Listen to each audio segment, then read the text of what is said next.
Mungkin.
الوقت ممكن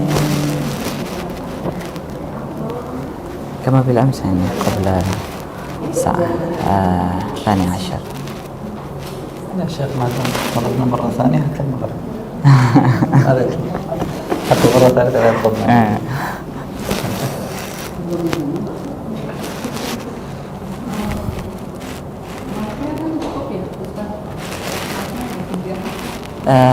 Yang ini ya.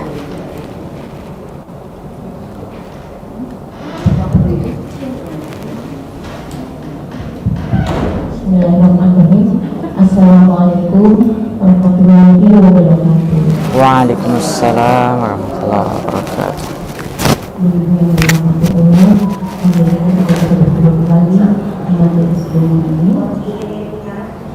Yang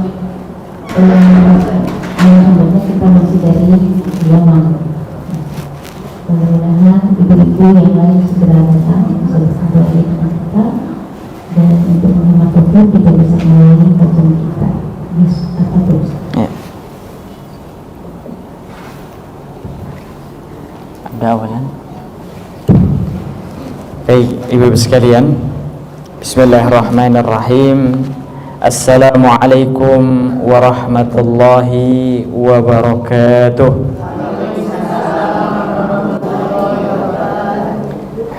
Alhamdulillahi rabbil alamin, wassalatu wassalamu ala asyrafil anbiya'i wal mursalin wa ala alihi wa ashabihi ajma'in.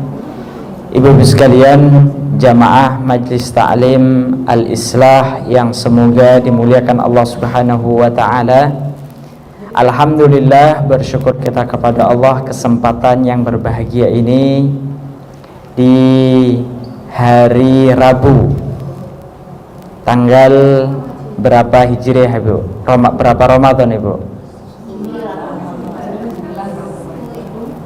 Ya, 9 atau 10 ini, Bu. Ya. Yang penting bukan 29, ya. Alhamdulillah, bersyukur kita kepada Allah, kita bisa dipertemukan kembali untuk bisa belajar bersama. Dan alhamdulillah, kesempatan kali ini, kalau ibu-ibu yang di pertemuan sebelumnya ada yang baru datang hari ini, Bu? Ya. Artinya kalau yang baru datang hari ini belum kenal sama syekhnya, ya.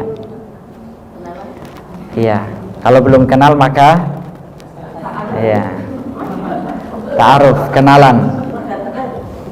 Baik, ibu sekalian, kita ulang kembali bagi ibu-ibu yang belum hadir di kesempatan kemarin. Beliau adalah Syekh Arafat Qasim Al-Majidi, ya. Syekh Arafat Qasim Al-Majidi. Beliau berasal dari negeri Yaman, tepatnya di kota Taiz, ya. Kota Taiz. Dan beliau alhamdulillah pada bulan Ramadan ini berada di Jabodetabek untuk program Safari Dakwah Ramadan bersama Yayasan Himayah Foundation. Insyaallah sampai tanggal 20 Ramadan beliau membersamai kita semua. Maka kesempatan kali ini adalah kesempatan yang berharga, ya, kesempatan yang berharga untuk kita bisa bersama-sama mengambil ilmu dari beliau. Dan insya Allah untuk kesempatan kali ini ada yang berbeda Ibu ya, ada yang berbeda, yaitu ibu-ibu pakai dress code, iya, Palestina, ya. Ini menunjukkan ibu-ibu sekalian termasuk kita semua masih berada dan tetap berada untuk mendukung perjuangan kaum muslimin di Palestina. Betul nggak Ibu? Iya. Sampai kapan Ibu? Iya. Sampai merdeka. Selama Palestina, kaum muslimin yang ada di Palestina belum mendapatkan kemerdekaannya, maka kita tetap berada di depan mereka, di belakang mereka untuk mendukung mereka. Siap Ibu?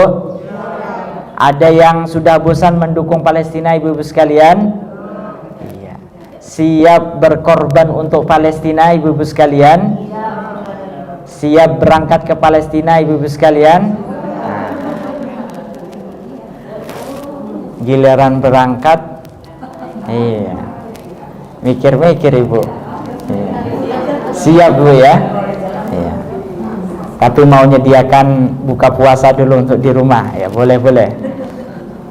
Baik, Ibu sekalian yang semoga dimuliakan Allah, karena dress code kita pada hari ini adalah tentang Palestina. Nanti boleh ya, nanti boleh bagi ibu-ibu yang ingin bertanya seputar masalah Palestina, wawasan tentang Palestina, maka nanti boleh ditanyakan seperti itu. Baik, dan begitu pula kesempatan kali ini juga kita hari tanggal 20 Maret Ibu ya. Tanggal 20 Maret ini ada pengumuman apa Ibu? KPU. Iya, KPU. Ya. Maka kita berdoa kepada Allah Subhanahu wa taala agar yang terpilih adalah ya yang terbaik itu tadi ya. Kalaupun takdir berkata lain, tidak sesuai dengan apa yang kita harapkan, maka yakinlah bahwa takdir Allah itu adalah baik. Tidak ada takdir Allah yang buruk ibu-ibu sekalian ya. Jangan sampai nanti ada yang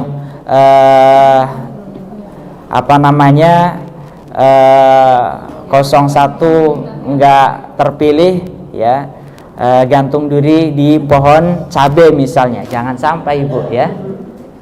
Baik, ibu-ibu sekalian yang semoga dimuliakan Allah, maka kesempatan kali ini insyaallah Syekh Arafat Qasim Al-Majidi beliau akan menjelaskan tentang sifat cara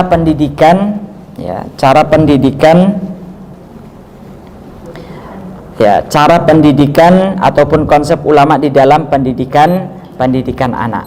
Ini merupakan hal yang penting bagi kita semua ibu-ibu sekalian, karena tadi nanti beliau akan sampaikan mengapa kita penting untuk memperhatikan dalam masalah ini. Dan mungkin bisa jadi ibu-ibu sudah pernah mendapatkan materi ini, namun insyaallah beliau akan mengambil dari poin-poin yang terkadang kita belum mendapatkannya, seperti itu. Baik, langsung saja ila fadilati syekh, falyatafaddal mashkuran ma'jur.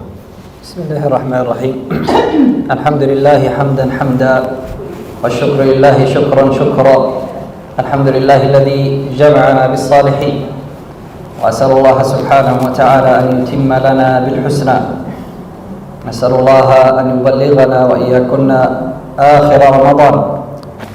وأن يوفقنا لأن نعوض ما قصرنا فيما مضى من أيام رمضان وأن يتقبل منا ذلك كله الأبناء والتربية هذا موضوع طويل لا يشرحه لقاء، لكن تشرحه مواقف وتجارب، لأنه موضوع عملي بحت ليس نظري.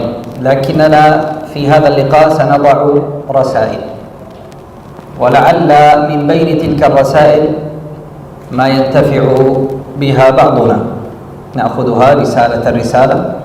هذه الرسالة تذكر الغافل، هذه الرسالة تنبه غير المنتبه، هذه الرسالة تعطي صورة عامة وفائدة عامة لمن أراد. لكن التفصيل في هذا الموضوع يحتاج وقتا أطول ويحتاج أمثلة وتطبيقات، لكن قليل ينفع خير إلا شيء يكتب لكم النفع والتوفيق.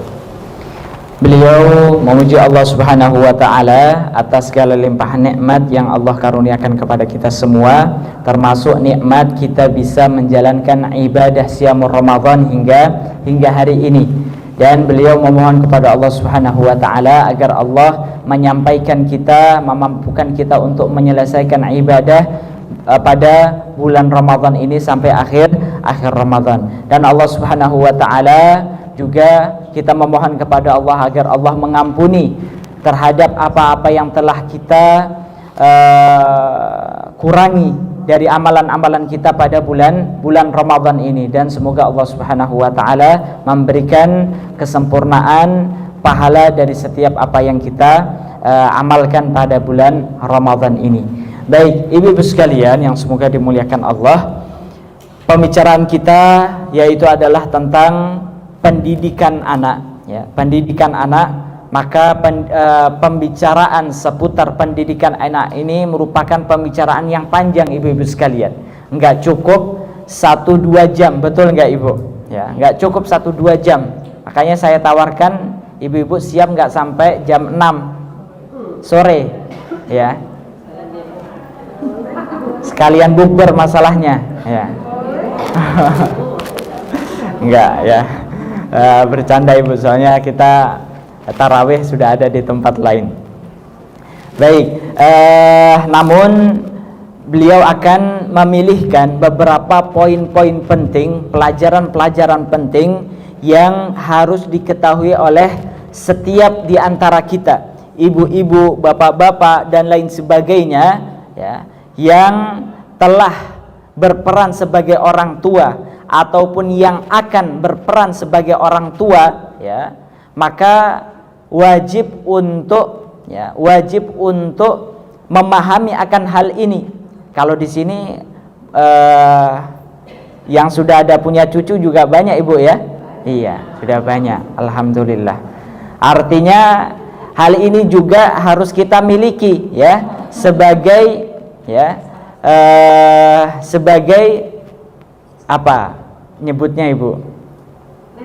Nenek, ya, atau eyang, ya, dan yang lainnya, ya, agar kita bisa memberikan penjelasan itu kepada anak kita di dalam pendidikan kepada cucu kita. Maka beliau akan memberikan beberapa poin-poin dalam masalah ini, karena masalah pendidikan anak ini bukan teori ibu-ibu sekalian, melainkan praktek amalan, ya, amalan nyata. Maka beliau akan menyampaikan poin-poinnya. الأمر الأول الذي يجب أن نفهمه أن الولد من زينة الحياة الدنيا. الله سبحانه وتعالى قال: المال والبنون زينة الحياة الدنيا والباقيات الصالحات خير عند ربك ثوابا وخير أملا. فالأولاد زينة الحياة، جعلهم الله سبحانه وتعالى قرة أعين، وخصوصا إذا أصلحهم الله.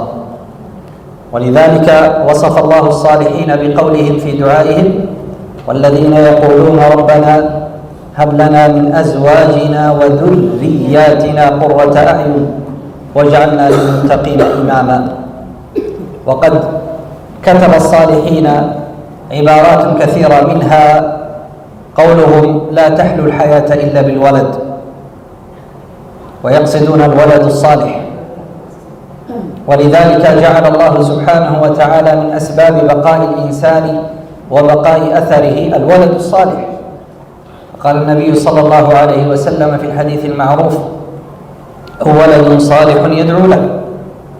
وجعل من بقاء الإنسان وجود ولد، لكن في كل هذه شرط أن يكون الولد صالحا، وعدم وجود الولد هذه يسعر الإنسان بالنقص. ولذلك زكريا دعا الله: رب لا تذرني فردا وأنت خير الوارثين. Maka poin pertama, ibu-ibu sekalian, dalam masalah pendidikan anak perlu untuk kita fahami bersama bahwasannya anak adalah termasuk di antara zinatul hayatid dunya. Apa artinya, Ibu? Zinatul hayatid dunya. Ya. Perhiasan kehidupan dunia, ya. Jadi anak itu adalah yang akan menghiasi kehidupan kita. Hal ini sebagaimana yang Allah sebutkan di dalam Al-Quran, Ibu, tepatnya dalam surat Al-Kahfi ayat 46 ya. Surat Al-Kahfi ayat 46 ya. Coba dibuka, Ibu, surat Al-Kahfi ayat 46. Saya minta dibacakan artinya.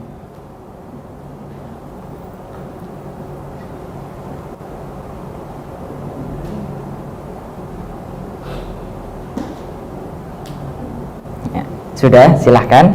Siapa, Ibu? Ya, silahkan. Harta dan anak-anak adalah perhiasan kehidupan dunia, tetapi amalan-amalan yang kekal lagi selaras adalah lebih baik pahalanya di sisi Tuhan, serta lebih baik untuk menjadi harta. Iya, baik.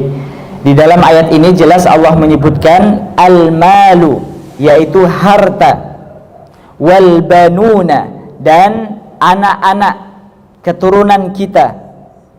Apa itu? Zinatul hayatid dunya, merupakan perhiasan kehidupan dunia. Itu artinya apa, Ibu sekalian? Tanpa kehadiran anak-anak, maka kehidupan kita akan kosong, ya, akan kosong. Maka seorang hamba, ya, seorang hamba tidak akan lengkap kehidupannya ketika dia tidak memiliki anak. Dan seorang manusia, kehidupan manusia ini tidak akan berlanjut ketika tidak adanya anak keturunan. Maka dan ini sebagaimana yang dimintakan, ya, di dalam Al-Quran, salah satu doa di dalam Al-Quran, alladzina yaquluna rabbana hab lana min azwajina wa dzurriyyatina qurrata a'yun waj'alna lil muttaqina imama. Ayat ini menunjukkan bahwasannya ketika anak itu adalah perhiasan kehidupan dunia yang akan menghiasi kehidupan kita, ya. Kalau bayangkan saja rumah, Ibu, ya, rumah itu kosong melompong, ya. Tahu kosong melompong, Ibu? Iya.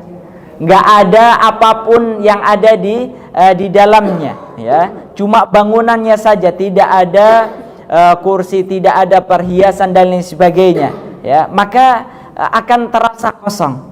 Oleh karenanya di dalam Al-Qur'an, ya, Allah menyebutkan salah satu doa, ya, orang-orang saleh, yaitu mereka memohon kepada Allah agar diberikan anak keturunan. Alladzina yaquluna, orang-orang yang mereka berdoa kepada Allah, Rabbana, wahai Rabb kami, hablana. Artinya apa, Ibu, hablana? Karuniakanlah kepada kami, ya. Itu artinya mereka meminta kepada Allah anak yang akan menjadi perhiasan dalam kehidupan mereka, ya. Min azwajina wa dzurriyyatina, ya, karuniakanlah kepada kami istri dan anak keturunan, ya.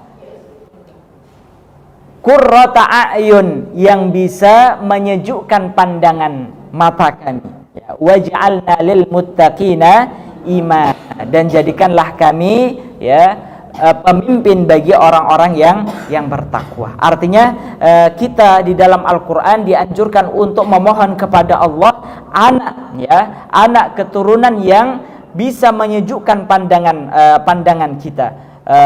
Dan begitu pula Nabi Zakaria memohon kepada Allah Subhanahu wa taala, Rabbi la tadharni farda wa alhiqni bisalihin wa anta khairul warithin. Nabi Zakaria itu Allah uji sekian lama belum memiliki anak keturunan, ibu-ibu sekalian, sehingga Nabi Zakaria berdoa kepada Allah, Rabbi la tadharni farda, ya Allah jangan engkau biarkan aku sebatang kara, sendirian, artinya tanpa memiliki keturunan. Wa anta khairul warithin, dan engkau adalah sebaik-baik yang memberikan warisan. Baik, ibu-ibu sekalian yang semoga dimuliakan Allah, ini poin yang pertama. Artinya adalah anak merupakan karunia terbesar yang Allah berikan kepada kita, dan kita dianjurkan untuk memohon kepadanya, dan ketika kita tidak memilikinya maka itu akan menjadi hal yang akan mengurangi di dalam kehidupan kita. وهذا نقف وقفة مع الآية الأولى. قال الله سبحانه وتعالى المال والبنون زينة، أي مما يتفاخر بها الناس. فالناس هناك من أعطاه الله مال يتزين بالمال فيشتري أفضل اللباس ويسكن في أفضل بيت ويأكل أفضل الطعام، فتظهر معنى الزينة أنه يظهر على الناس أثرها، فالمال يظهر على صاحب المال، وكذلك الولد الصالح الأصل أنه يظهر على صاحب الولد أثره الصالح. ثانيا، مثلما أن المال الذي هو زينة ليس كل الناس المال بالنسبة له زينة، هناك من المال بالنسبة له بلاء، لأنه استخدمه في ظلم الناس، في أكل حقوقهم، في أكل الحرام، في فعل الحرام. إذن هذا معنى أن الزينة قد تكون في الخير وقد تكون في الشر، فالله ربط المال بالولد، فمثلما أن المال هناك من أعطاه الله المال فكان زينته في الخير، وهناك من أعطاه الله المال فكان سببا لأن يأخذه الله سبحانه وتعالى ويعاقبه به في الآخرة. هكذا أيضا الولد، هناك من الأولاد من هم زينة، متى؟ إذا كان صالحا، إذا كان يعينك على طاعة الله، إذا كان ممن أخبر النبي صلى الله عليه وسلم أو ولد صالح يدعو له، من يبقى بعد موتك يدعو لك بالخير. وهناك أيضا قد يكون الولد زينة لكنه بلاء، إذا كان عاقا، إذا كان ابن غير صالح ربما يضر نفسه ويضر والديه ويضر المجتمع. إذا نفهم هذا اللفظ، لماذا ربط الله بالزينة وربط المال مع الولد؟ لأنه هكذا مثلما نؤمن أن المال فيه منفعة وفيه مضرة، الولد أيضا. Baik, maka kita coba perhatikan ayat dalam surat Al-Kahfi ayat 46 ini, ibu-ibu sekalian. Allah menyebutkan al-malu wal banun, harta dan anak, sebagai zinatul hayatid dunya, sebagai perhiasan kehidupan dunia. Artinya adalah kedua hal ini yang sering dijadikan manusia untuk membangga-banggakan dirinya, dengan harta maka dia bisa membeli segala sesuatu. Maka inilah yang menjadi kebanggaannya dalam kehidupan dunia. Namun perhatikan ibu-ibu sekalian, mengapa Allah menyandingkan antara al-mal, harta, dan al-banun, yaitu adalah anak keturunan. Karena kedua hal ini meski sifatnya adalah sebagai perhiasan kehidupan dunia, maka perhiasan kehidupan dunia ini bisa memberikan dampak yang baik dalam kehidupan kita, namun juga bisa memberikan dampak yang buruk kepada dalam kehidupan kita. Harta contohnya ibu-ibu sekalian, apakah ketika setiap orang yang memiliki harta itu akan membawanya ke dalam surga Allah, membuatnya menjadi saleh, membuatnya menjadi orang yang baik? Belum tentu. Ketika harta yang dia miliki digunakan justru untuk kemaksiatan, digunakan untuk menzalimi manusia, digunakan untuk melakukan kecurangan dan lain sebagainya, maka itu adalah harta yang tidak baik, harta yang tidak baik. Maka begitu pula dengan anak, ibu-ibu sekalian. Anak Allah sebutkan sebagai zinatul hayatid dunya, perhiasan kehidupan dunia. Maka anak ini juga bisa menjadi manfaat bagi kedua orang tuanya, namun di sisi lain juga bisa menjadi cobaan, bala bagi kedua orang tuanya. Kapan anak bisa menjadi manfaat bagi kedua orang tuanya? Sebagaimana sabda Nabi SAW, awaladin salihin yad'ulah, atau anak saleh yang senantiasa mendoakan kedua orang tuanya, berbakti kepada kedua orang tuanya. Itu adalah anak yang memberikan manfaat kepada kedua orang tuanya. Namun bisa juga anak justru memberikan keburukan kepada kedua orang tuanya, tidak mau taat kepada Allah, kemudian tidak mau mendoakan kedua orang tuanya, membangkang kepada kedua orang tuanya, dan lain sebagainya. Intinya adalah kedua hal ini, meskipun Allah sebut sebagai perhiasan kehidupan dunia, maka masing-masing di antara kedua ini bisa memberi manfaat bagi seorang hamba dan juga bisa memberi madharat. أيضا من الفائدة الثانية من هذه الآية فقط عندما جمع الله بين المال والبنون لنتعلم أيضا أننا مثلما في الدنيا نفهم أن ليس كل من أعطاه الله المال معنى أنه صالح، معنى أنه أفضل، معنى أن الله يحبه، معنى أن درجته عند الله أرفع. ليس هذا، نحن نفهم هذا، لأن هناك المال هو قدر الله ورزق الله، قد يعطي الله الصالح وغير الصالح.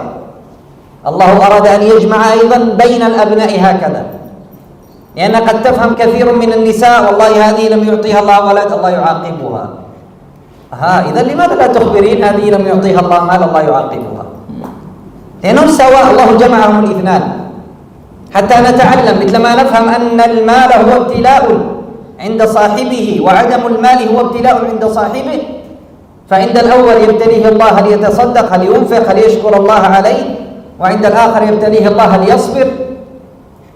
هكذا أيضا الولد، فليس من أعطاه الله الولد معنى أنه أفضل عند الله، إنما معنى أن الله كتب له أن يرزق.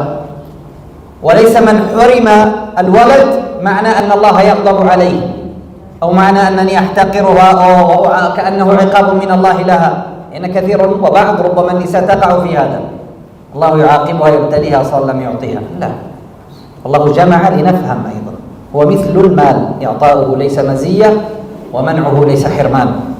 نعم. Maka dari ayat ini juga ibu sekalian, pelajaran yang bisa kita ambil yang kedua adalah bahwa setiap orang yang mendapatkan kedua hal ini, baik harta maupun anak, bukan menjadi patokan acuan. Allah memuliakannya, Allah menjadi patokan tanda bahwasanya dia adalah orang yang baik, orang yang saleh. Tidak. Kedua hal ini ibu-ibu sekalian, ketika seseorang kedua hal ini Allah jadikan sebagai perhiasan kehidupan dunia, maka di sisi lain juga Allah jadikan sebagai ujian bagi hamba-hambanya. Jadi kebanyakan kita itu mungkin menganggap kalau seseorang itu misalnya seorang belum dikaruniai anak, ada yang menyangka bahwasannya Allah marah kepadanya, Allah tidak suka kepadanya. Belum tentu jamaah yang dimuliakan Allah, ibu-ibu sekalian.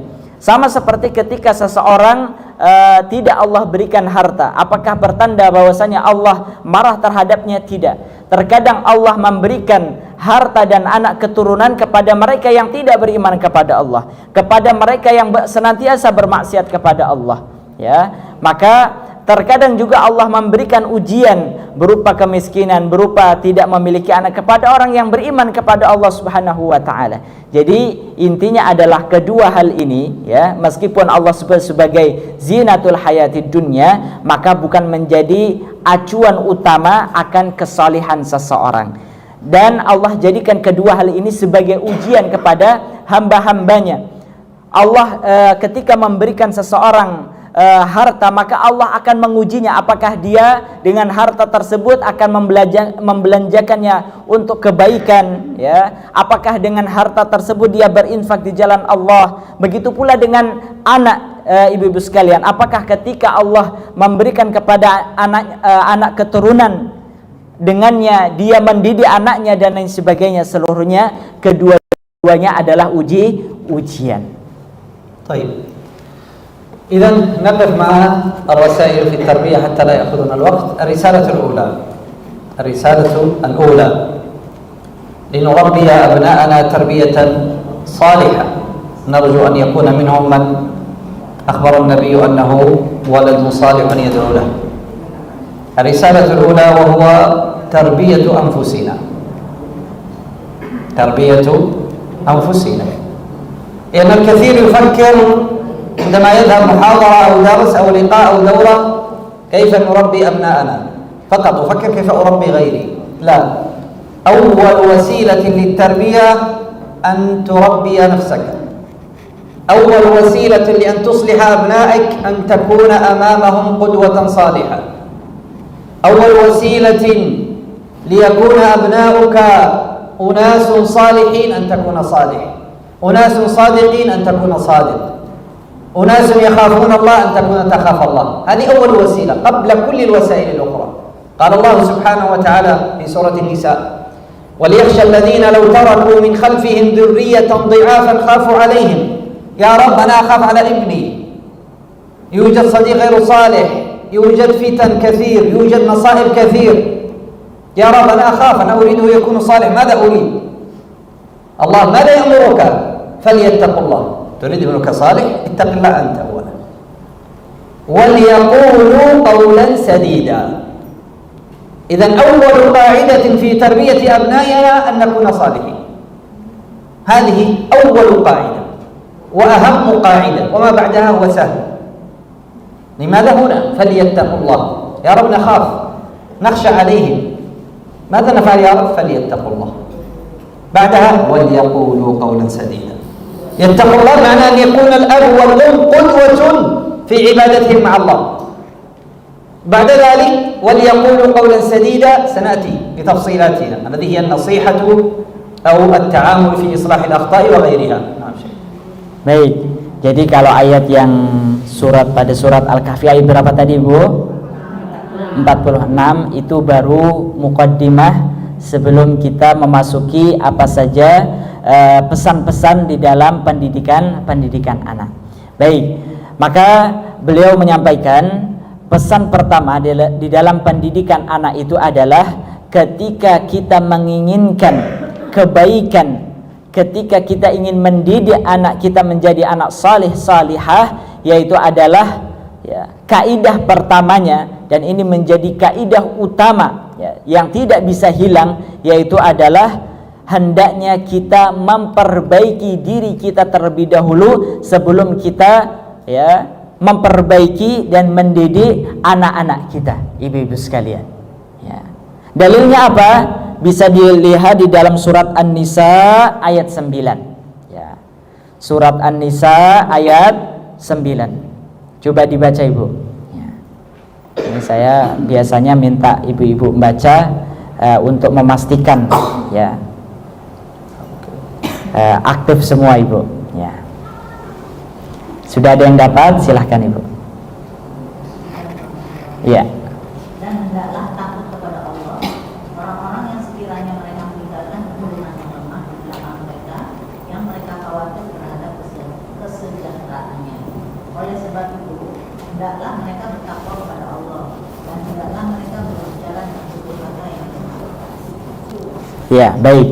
Sudah dapat semua Ibu ya? Surat An-Nisa ayat 9. Coba perhatikan ibu-ibu sekalian. Di dalam ayat ini Allah menyebutkan wal yahsyalladzina law taraku min khalfihim dzurriyyatan dhi'afa. Hendaknya kita semua, saya, Syekh Arafat, ibu-ibu sekalian, ya, itu adalah takut, khawatir terhadap apa ibu-ibu sekalian? Jikalau sekiranya kita semua meninggalkan di belakang kita, setelah sepeninggal kita, anak keturunan kita, anak kita, cucu kita, cicit kita, apalagi bawahnya ibu, ya, buyut dan seterusnya, menjadi dzurriyyatan dhi'afa. Apa arti dzurriyyatan dhi'afa ibu? Keturunan yang lemah, ya. Nanti saya akan menjelaskan apa makna daripada mal makna min dzurriyyatin dhi'afa.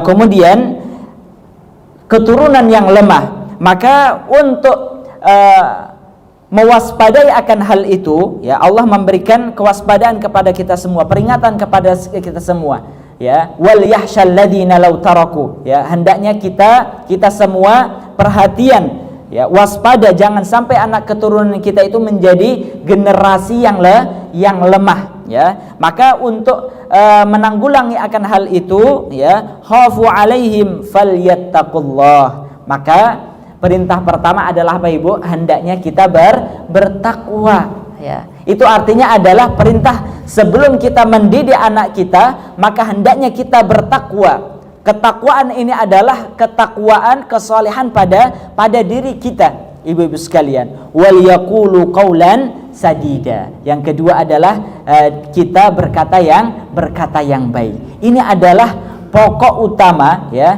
kaidah utama di dalam pendidikan anak. Sebelum kita mendidik anak kita, pastikan diri kita itu menjadi baik, ibu-ibu sekalian.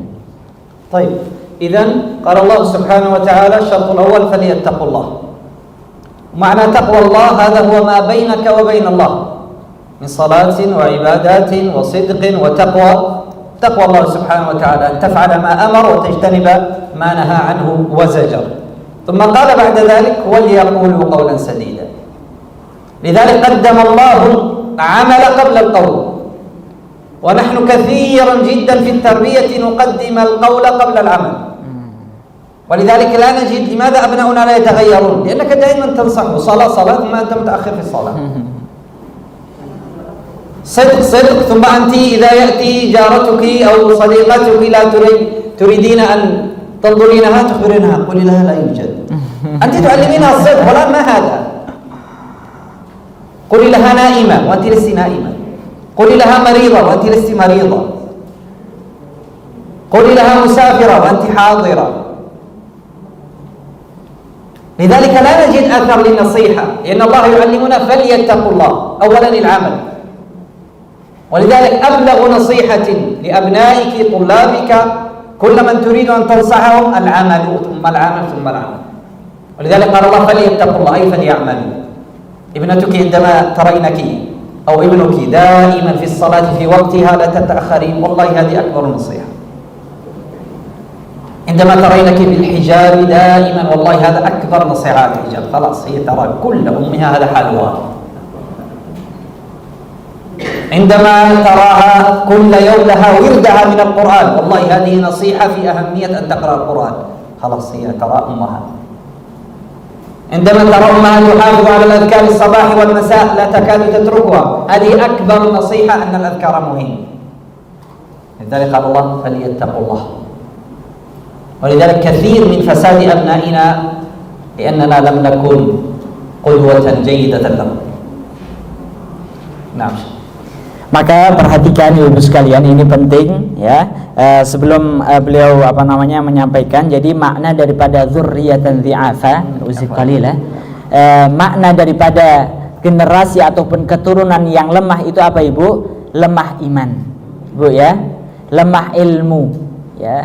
Lemah dari segala sisi, ya. Maka itu yang kita khawatirkan. Anak-anak kita lemah imannya, lemah ibadahnya, ya, kemudian lemah ilmunya, ya. Maka ini yang akan menjadi ya menjadikan generasi umat Islam itu ya menjadi generasi yang lemah, ya, ibu-ibu sekalian. Maka oleh karena itu ya nasihat dan perintah Allah Subhanahu wa taala sangat jelas sekali. Apa itu? Falyattaqullah, ya. Nasihat pertama yaitu adalah untuk diri kita terlebih dahulu. Hendaknya kita bertakwa kepada Allah Subhanahu wa taala. Takwa maknanya adalah mengerjakan perintah-perintah Allah Subhanahu wa taala dan menjauhi larangannya, ya. Dan yang kedua apa Ibu? Wal yaqulu qaulan sadida, ya. Dan hendaknya kita berkata yang baik. Namun ada hal yang menarik di sini, Ibu. Mengapa Allah mendahulukan kata takwa, ya, perintah hendaknya kalian bertakwa, ya, sebelum berkata yang baik, ya. Maka pelajarannya di sini adalah di dalam pendidikan anak. Ketika kita mendidik anak kita, maka utamakanlah amal, praktek daripada, ya, ngomong dan ngomong, ya, omon dan omon, ya. Cuma bisa omon doang, ya. Baik, ibu-ibu sekalian yang semoga dimuliakan Allah, maksudnya apa? Di dalam ayat ini terdapat kaidah yang jelas. Ketika kita ingin mendidik anak kita, maka pendidikan terbaik, ya, yaitu adalah ketika kita langsung mempraktekkannya, ibu-ibu sekalian. Betul nggak Ibu? Kalau kita mendidik anak kita, ya, maka dalam keseharian itu anak kita yang akan melihat apa yang kita lakukan. Sholat sono, ya, padahal ibunya, ya, sholatnya entar-entaran, ibu-ibu sekalian. Ada tamu lagi nyariin ibunya, bilang nggak ada. Nah, ngajarin apa Ibu? Bohong, ibu-ibu sekalian, ya. Kemudian, ya, yang lainnya dan yang lainnya, ya. Maka ketika kita bisa bertakwa kepada Allah, artinya mendahulukan praktek amalan di dalam pendidikan anak, maka itu adalah sebaik-baik nasihat sebelum nasihat melalui perkataan kita, ibu-ibu sekalian, ya. Karena apa yang kita lakukan, apa yang langsung dilihat oleh anak-anak kita, maka itulah yang akan, ya, yang akan membekas bagi mereka, ya, ibu-ibu sekalian. Kalau kita, ya, misalnya punya anak putri, ya, sudah hampir dewasa, sudah mau menikah, kemudian melihat keseharian kita, bagaimana sikap kita dengan suami kita, ibu-ibu sekalian, ya, ngomel mulu misalnya Ibu, ya, maka anak-anak putri kita akan, ya, bisa jadi akan melakukan hal yang sama ketika menikah, ibu-ibu sekalian. Maka begitu pula ketika kita membiasakan diri kita untuk membaca zikir pagi, zikir sore, membaca Al-Quran, dan seluruh praktek-praktek amalan-amalan yaumiyah ini, amalan-amalan harian ini, mereka melihatnya, maka itu adalah sebaik-baik pendidikan. Maka intinya adalah sebelum kita memberikan nasihat secara lisan, maka hendaknya kita memperbanyak nasihat melalui perbuatan, ya. Kalau kita mau bagi mungkin 3 kali 1, ya, praktek 3 kali, ya, ucapan satu kali. Jangan dibalik ibu-ibu sekalian, ya, jangan dibalik. ولذلك نعلم أن الأبناء الأصل أنهم كلهم صالحين. كل الأبناء الأصل صالحين. وإذا وجد أبناء غير صالحين فهو بسبب الأب والأم والمجتمع والأسرة والبلد والمدرسة وهذه الأسباب الأخرى. لكن الأصل أن الأبناء كلهم صالحين. لماذا؟ لأن النبي صلى الله عليه وسلم قال كل مولود يولد على الفطرة. إذا كل إنسان يخرج من بطن أمه وهو صالح. يا رسول الله إذا من الذي يفسده؟ فأبواه يهودانه أو ينصرانه أو يمجسانه. هذا دليل على أن أبناؤنا الأصل فيهم الصلاح. فلا نغضب، يا الله لماذا ليس صالح؟ لا، أفكر في نفسي، هل أنا صالحة؟ لأن الله قال الأصل أنهم صالحين، يولدون على الفطرة، يولدون على الإسلام، بأخلاق الإسلام، بتربية الإسلام، بكل شيء مهيأ مستعد أن يعمل كل ما يأمره الله وما يوافق فطرة الله التي فطره عليها. إنما بعد ذلك ما يطرأ عليه وسيكون من أبيه وأمه، هذا أول الناس. لماذا؟ لأنه قبل أن يخرج إلى الخارج ليتأثر بأصدقائه ومدرسته وغيره هو في البيت حتى 7 سنة 6 سنة لن يرى إلا أبيه وأمه ثم الأقرباء فالأقرب. إذن هذا أمر يجعلنا نخاف ويجعلنا نراجع أيضا حساباتنا أن تربيتنا وأبناؤنا السبب الأول فيهم نحن، لأن الله سبحانه خلقوا مفطورين على الخير. ولذلك القاعدة الثانية كما هنا قال فليتقوا الله وليقولوا قولا سديدا. بعد العمل يأتي النصح. يا ابنتي انظري أنا أحافظ على الأذكار والله وجدت بركة الأذكار. يا أمي إن شاء الله سأفعل مثلك. أعطيها الخلاصة التي هي تراها كل يوم. والله يا ابنتي أنا كل يوم أقرأ وردي من القرآن سبحان الله، وبعد أن أقرأ وردي أجد نفسي مطمئنة. صحيح أنا أنظر أمي تقرأ وردها دائما، هذه النتيجة، هذه المنفعة، إذا سأخذ. تعطينها الشرح لما تعملين به وكيف عاد أثره عليك وكيف وجدت بركته في حياتك. هنا ستقبل، لأنها تكلمني عن القرآن وأثره وأني أنظرها لماذا تحفظ على القرآن كل يوم. اليوم أعرف لأن له أثر. إذا إن شاء الله سأفعل مثلك أمي. ونتذكر أيضا قاعدة مهمة: الأبناء عند القول سيقولون ما نقول، لكن عند العمل سيعملون ما نعمل ليس ما نقول. إذا يسمعون منك دائما الصدق الصدق، إذا تأتي تنصح صديقتها ستكون مثل أمها تكلم عن الصدق فأكوس. عند القول تقول مثل ما تقول أمها، لكن عند العمل ستعمل ما تعمل أمها. فإن كانت أمها صادقة ستعمل مثلها، وإن كانت غير صادقة مثل. لا نؤمن خلاص أبناؤنا أنا أقول لهم كلاما جيد سيفعلون مثلي. لا. Nah. Baik, maka untuk menguatkan tadi terkait dengan makna ketakwaan kepada Allah, maka kaidah juga adalah bahwa anak-anak itu pada fitrahnya, dasarnya adalah mereka adalah anak yang saleh, ya, anak yang saleh. Ya, fitrahnya adalah anak yang saleh. Sebagaimana sabda Nabi SAW, kullu mauludin yuladu alal fitrah. Setiap anak yang dilahirkan itu pada dasarnya mereka lahir dalam keadaan fitrah. Apa makna dalam keadaan fitrah? Artinya mereka beriman kepada Allah, ya, baik, ya. Namun ketika terjadi, ya, ketika dewasa dan lain sebagainya, anak itu berubah tidak sesuai dengan fitrahnya, maka di sana pasti ada sebabnya, ya, sebab yang merubah anak itu dari fitrahnya.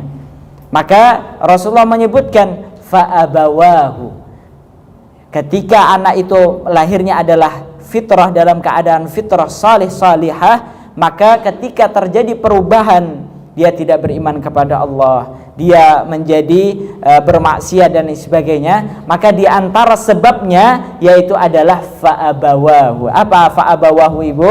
Kedua orang tuanya. Jadi sebelum kerusakan yang menjadi sebab kerusakannya adalah lingkungannya, kemudian teman-temannya, sekolahnya dan lain sebagainya, maka yang paling pertama kali berpengaruh dalam, ya, perubahan anak tersebut adalah fa'abawahu, kedua orang tuanya, yuhawidanihi au yunassiranihi au yumajjisanihi. Kedua orang tuanya lah yang akan merubah dirinya, ya, menjadi orang Yahudi, Nasrani ataupun Majusi. Artinya Rasulullah menyebut tentang peran utamanya yang bisa merubah anak itu adalah kedua orang tuanya sebelum yang lainnya. Karena apa? Anak itu setelah lahir hingga umur 7 tahun, 8 tahun, maka dia berada di lingkungan kedua orang tuanya. Sebelum nanti setelah dia nanti sekolah, kemudian bergaul dengan lingkungannya, maka kedua orang tuanya lah yang menjadi penentu. Baik, kemudian ibu-ibu sekalian, selanjutnya Allah menyebutkan wal yaqulu qaulan sadida, ya. Hendaknya berkata, ya, dia berkata dengan perkataan yang sadida. Baik, kalau syadida itu keras, ya, ini sadida artinya adalah perkataan yang baik. Apa makna daripada perkataan yang baik? Yaitu adalah nasihat ibu-ibu sekalian, ya, nasihat. Maka hendaknya setiap di antara orang tua, ya, hendaknya memiliki waktu khusus ataupun kesempatan khusus untuk berdialog kepada anaknya, ya, menasehati anaknya, ya. Karena apa ibu sekalian? Anak itu kaidah yang beliau sampaikan adalah anak itu akan mengatakan apa yang dikatakan oleh kedua orang tuanya dan mengamalkan apa yang diamalkan kedua orang tuanya, bukan mengamalkan apa yang dikatakan kedua orang tuanya. Jadi kalau misalnya anak itu kita berkata jujur, maka anak akan berkata jujur. Tapi dalam masalah perbuatan, ya, anak itu akan melakukan bukan apa yang kita katakan, tapi apa yang kita lakukan, ibu-ibu sekalian. Itu kaidahnya. Anak akan meniru apa yang kita ucapkan, ya, dalam masalah perkataan, dalam masalah perbuatan, maka anak akan berbuat terhadap apa yang kita perbuat, bukan apa yang kita katakan. Jadi kalau misalnya kita sampai berbusa-busa nasihati anak kita, tapi nasihat tersebut tidak sesuai dengan apa yang kita praktekkan, maka hal itu tidak akan mereka lakukan, ya. Maka ini di dalam masalah makna falyattaqullah wal yaqulu qawlan sadida. طيب إذن سنطيل في هذا لكن لأن هذه مهمة، أهم قاعدة ربما من القواعد، وهي قاعدة عملية أصلا. فلذلك عندما أجد ربما في أبنائي في بيتي يوجد تقصير، يوجد من غير صالح، أولا أراجع نفسي أنا كيف علاقتي مع الله. لماذا؟ لأن الله سبحانه وتعالى إذا كنت صالحة سيحفظ الله أبناءك في حياتك وبعد موتك، سيحفظهم من الأصدقاء السيئين، سيحفظهم من الفتن، سيحفظهم من الحاجة، سيحفظهم من الفقر، سيحفظهم من كل مصيبة. والدليل ذكره الله سبحانه وتعالى في سورة الكهف، قال وأما الجدار فكان لغلامين يتيمين في المدينة وكان تحته كنز لهما وكان أبوهما صالحا. سبحان الله، غلامين يتيمين في المدينة وكان تحته كنز لهما. الله سبحانه وتعالى حفظ الغلامين ليس في أخلاقهم فقط، حفظهم حتى في مالهم، حتى بعد موت أبيه. قال وكان أبوهما صالحا. وهذا دليل على أن الأب والأم إذا كانوا صالحين حفظ الله لهم أبنائهم في حياتهم وبعد موتهم، ويسخر لهم الله من يحفظ لهم أبنائهم. هنا في سورة الكهف سخر الله عبدا صالحا ونبي ليعملوا بنائين في البناء. نبي يرجع بناء، نعم. لماذا؟ لأن أبو الغلامين كان صالحا. لو فهمنا هذا وأصلحنا أنفسنا والله لأصلح الله لنا أبناءنا ولحفظهم في حياتنا وبعد موتنا. فمن سخر الغلامين يتيمين عبد صالح ونبي ليحفظ لهما مالهما سيسخر الله لنا من يحفظ أبناءنا في حياتنا وبعد موتنا إذا كنا صالحين.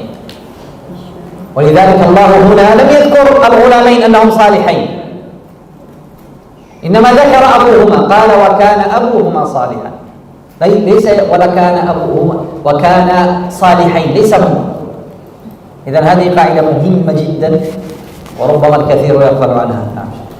Baik, maka ibu sekalian yang semoga dimuliakan Allah, ketika kita ya dalam masalah kehidupan rumah tangga, ketika ada masalah dalam anak kita, ya anak kita tidak mau mendengar apa yang kita katakan, anak kita tidak mau mentaati perintah Allah, anak kita bermaksiat, apa yang pertama yang harus kita lakukan ibu-ibu sekalian? Bukan langsung yang kita salahkan ya anak kita terlebih dahulu. Maka yang benar adalah hendaknya kita bermuhasabah ya, menintrospeksi diri kita terlebih dahulu ibu-ibu sekalian sebelum kita menyalahkan anak kita ya.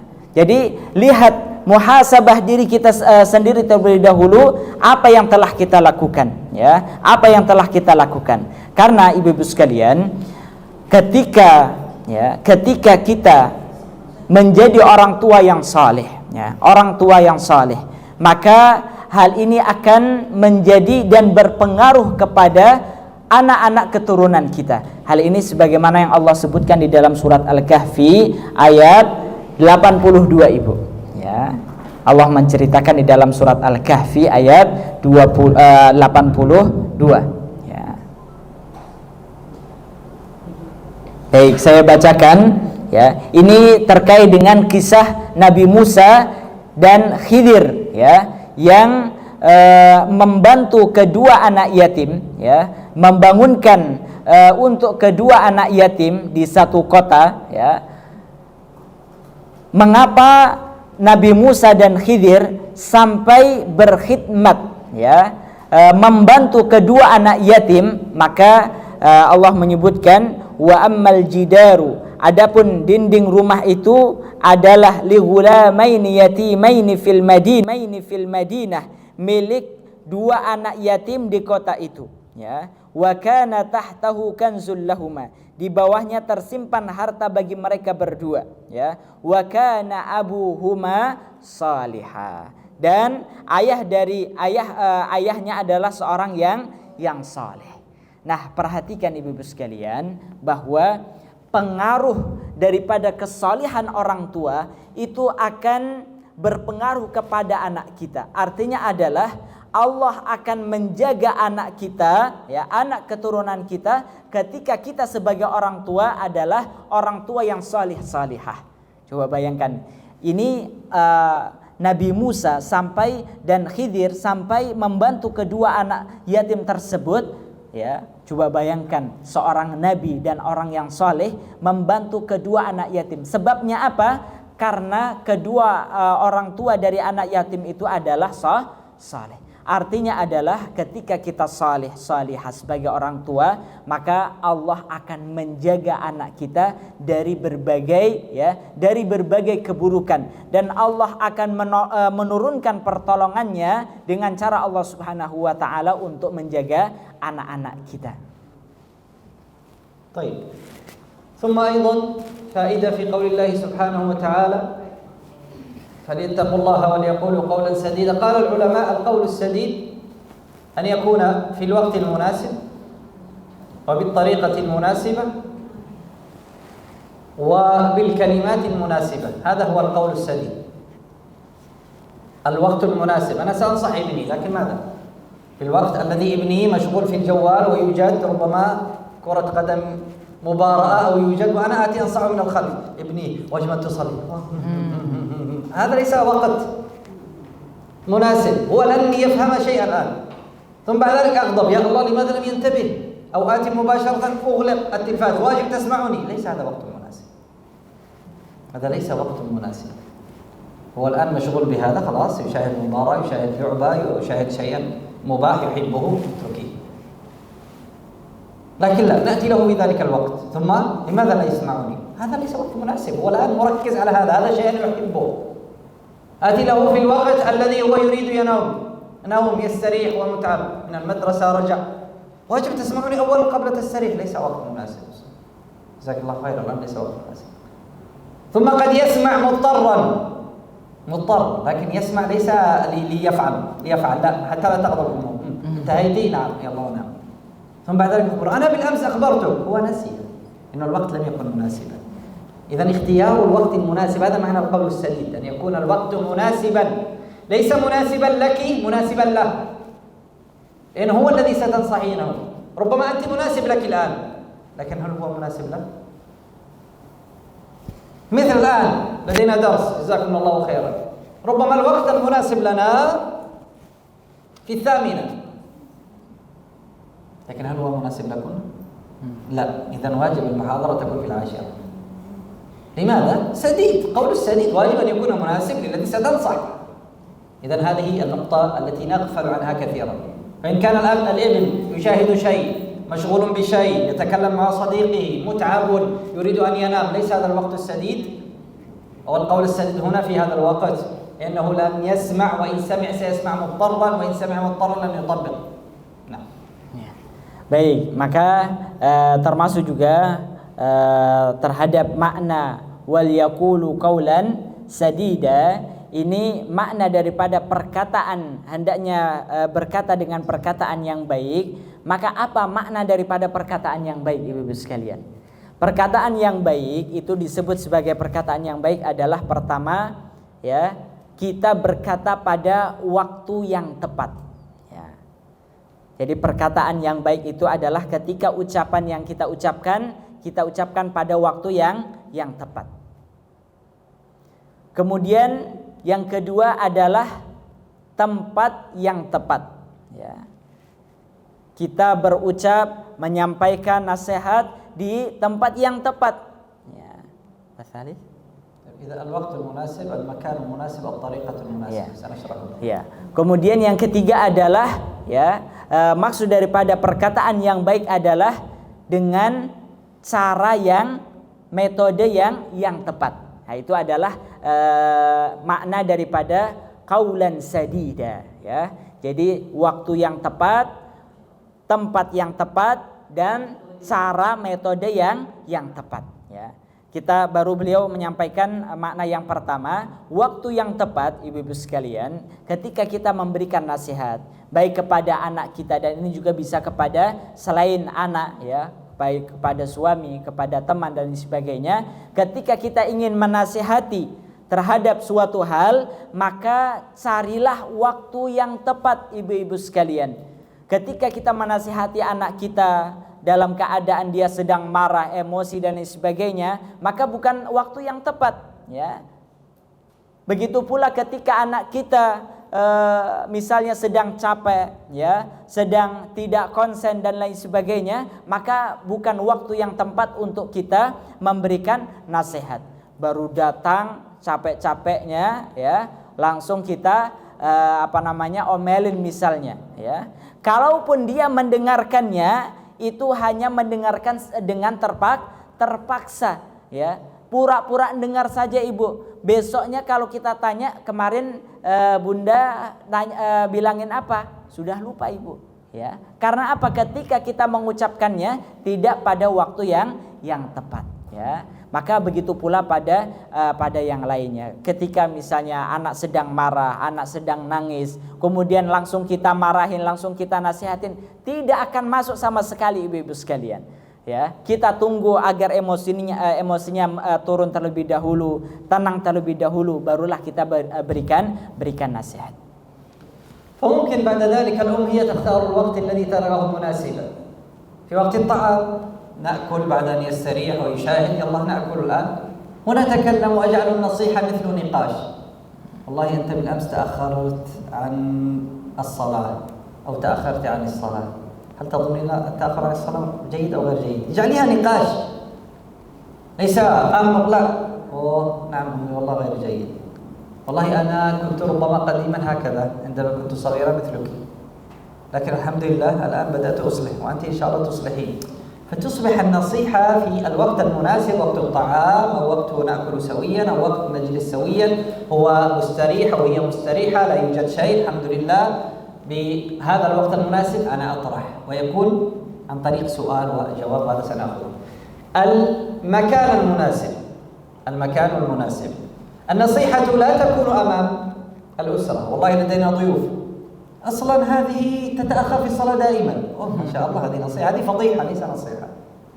أصلا هذا غبي جدا، دائما يرسب في الاختبار أمام أهله، أمام أسرته، أمام ربما يوجد من هم في مثل عمره سيسخرون منه بعد ذلك، وفي الخارج يعايرونه. هذا ليس وقت مناسب. بل أمام الناس الأصل تمدحينه بما فيه من الصفات الجميلة، وإذا خلوت به بنفسك بعد ذلك ممكن أن تصلحين عيوبا، لأن هذه الابن يظنها نقص، يظنها فضيحة وليست نصيحة. ثم أنت تنسين، لكن ربما الحاضرين لن ينسوا، وخاصة إن كان من بين الحاضرين صغار سيصبح يعايرونه عندما يخرج وعندما يلتقيهم. إذن أختار الوقت المناسب. الوقت المناسب ليس في أمام الناس ولا أمام الضيوف. الوقت المناسب ليس في الحفلة. والله لدينا حفلة اليوم وحضرت ابنتي معي وفعلت خطأ في الحفلة.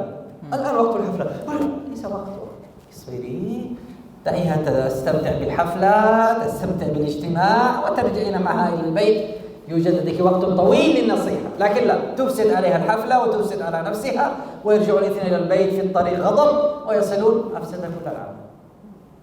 لا، لدي حفلة تخرج، لا، لدي مسابقة، لا، لدي في السوق. اصبري، اصبر، ليس وقت مناسب للنصيحة.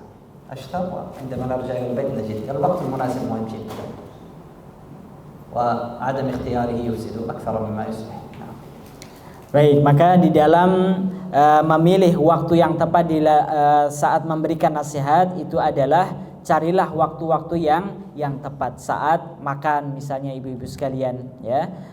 Kita melalui cara yang dialog, ya, bukan perintah dan lain sebagainya, ya. Dan begitu pula ziyadah ini, sebagaimana hadis Nabi SAW ketika Rasulullah pernah membonceng sahabat Abdullah bin Abbas, ya, Abdullah bin Abbas, dan beliau menyampaikan nasihat, ya, ya gulam ihfazillaha yahfadka, ya, ihfazillaha tajidhu tujahaka. Itu adalah nasihat yang Rasulullah berikan kepada sahabat Abdullah bin Abbas saat beliau kecil, ya. Di saat kapan? Saat kita berkendara, ya. Jadi salah satu pilihan juga ibu-ibu sekalian, ya, waktu yang tepat untuk memberikan nasihat itu adalah saat tadi makan, kumpul keluarga, ya. Kemudian saat berkendara kita bisa memberikan nasihat-nasihat yang mungkin caranya juga, ya, anak-anak zaman gen apa ini ibu? Gen Z, bukan Gen Z lagi sekarang ibu, Alpha, ya. Generasi strawberry. Nah, tahu generasi strawberry ibu, ya. Nah, itu caranya lebih sulit lagi ibu-ibu sekalian, ya, lebih sulit lagi, ya. Baik, jadi caranya waktunya harus tepat, ya. Begitu pula tempatnya juga harus tepat juga. Jangan sampai kita menasihati anak kita di depan orang, ya, saat tamu berkumpul, kemudian kita sampaikan anak kita salah dan lain sebagainya. Anak kita tidak benar, anak kita kurang pintar karena dapat ranking sekian dan lain sebagainya. Waktu yang tidak tepat ibu-ibu sekalian. Maka pilihlah waktu-waktu yang tepat, tempat-tempat yang tepat untuk memberikan nasihat kepada anak kita. طيب، الثالث طريقة النصح. طريقة النصح. النصح ليس برفع الصوت، ولذلك هم يقولون الذي ليس لديه حجة يرفع صوته. الذي ليس لديه دليل يستطيع أن يقنعك يرفع صوتك. أنت لأنه خلاص أنت تؤمن أنني خطأ، اخبرني بصوت هادئ، خلاص أنا مؤمن أنت خطأ والدليل فأنت هذا بس. لكن الذي ليس لديه دليل، ليس لديه طريقة، ليس لديه تعليم كيف يوصل النصيحة، يعرف طريقة واحدة للنصيحة، ماذا؟ هو الغضب والصوت المرتفع. لا، هذه ليست نصيحة، هذه دعوة للحرب والمشكلة فقط. إذا عندما أنا أنصح ابني مختلف، النصيحة هو حوار. السلام عليكم. وعليكم السلام، ما رأيك؟ نتناقش في أمر حصل اليوم في الحفل. ما هو؟ والله في الحفل أنت فعلت هذا، هل هذا كان صحيحا أم خطأ؟ أنا أظنه خطأ. انظري، أنا أظنه، ليس أنت خطأ، لا، أنا أظنه كان خطأ بسبب 1 2 3 4 5 6. وأنت إذا كنت تظنه صحيح أعطيني أسباب أنه صحيح. يصبح حوار، ليس غضب وليس مشكلة وليس أنا الأفضل وأنت الغير الأفضل، أنا الصحيح وأنت الخطأ، لا. إنما دائما عندما أصلح له عن طريق حوار ثم أبين له ما هي الأسباب التي جعلتني أحكم على أن هذا خطأ. أنا أظنك هناك خطأ لأنك فعلت 1 2 3 4 5. أوه إيه نعم هذا. وأنت إذا كنت تظنه صحيح أنا أريد أسمع منك. يا الله جميل جدا. إذا أصبح حوارا، أصبح نقاش، أصبح فيه أيضا سبب لماذا خطأ، ليس أصبح فيه اتهام فقط. أنت خطأ وأنت لا تفهمي هذا اتهام. هي لم تسمع منك لماذا أصلا، لكن لا بأس لأنني أم واجب تسمعيني، ليس واجب تسمعك لأنك أم، وليس لأن الأم ليست معصومة. إذا كنت ستظنين أن تربية الأبناء هي أنني أم واجب تسمعوني، لا، الأم ليست معصومة، لأنني أب واجب يسمعني. الأب ليس معصوم، يسمعك لأنك صاحب علم. فعندما تخبرني خطأ تخبرني 1 2 3 4 5. لماذا؟ مثلما نوح مع ابنه: يا بني اركب معنا ولا تكن مع الكافرين. قال سآوي إلى جبل يعصمني من الماء. لم يقل له أنا أبوك، أنا نبي أعلم منك، إنما أعطاه سبب. قال لا عاصم اليوم من أمر الله. يا ابني السبب أنك لن تستطيع أن تنجو لأنه لا عاصم اليوم. فمن هنا يعلمنا كيف يكون الخطاب مع أبنائنا وكيف نبين لهم السبب أن هذا خطأ. وهو نبي أوحي إليه من السماء، وإلا أنت لست نبي والأب ليس نبي، ومع ذلك لا، لأنني أب واجب يحترمني، ليس هذا. نعم. Maka di dalam poin berikutnya dalam masalah pendidikan anak, ibu-ibu sekalian, yaitu di dalam kita memberikan nasihat, ya, maka makna daripada qaulan sadida itu adalah perkataan yang, nasihat yang tidak ada emosi, ya. Artinya ketika kita memberikan nasihat, maka gunakanlah perkataan yang baik tanpa harus marah dan lain sebagainya. Karena orang itu kalau saat dia dialog kemudian suaranya meninggi, ya, itu bisa jadi, ya, dia tidak memiliki argumen, ya, dia tidak memiliki argumen. Ya, coba kalau kita lihat debat-debat di di TV dan sebagainya, ya, kalau orang nggak punya argumen maka dia akan, ya, intonasinya akan tinggi, ya. Baik, jamaah yang dimuliakan Allah, ibu-ibu sekalian, maka di dalam kita memberikan nasihat, ya, tadi jangan sampai suara kita tinggi dan lain sebagainya. Kemudian begitu pula di dalam kita memberikan nasihat, maka upayakan untuk memberikan ataupun menggunakan metode dialog, ya, menggunakan metode dialog, berdialog. Kita ajak berpikir anak kita.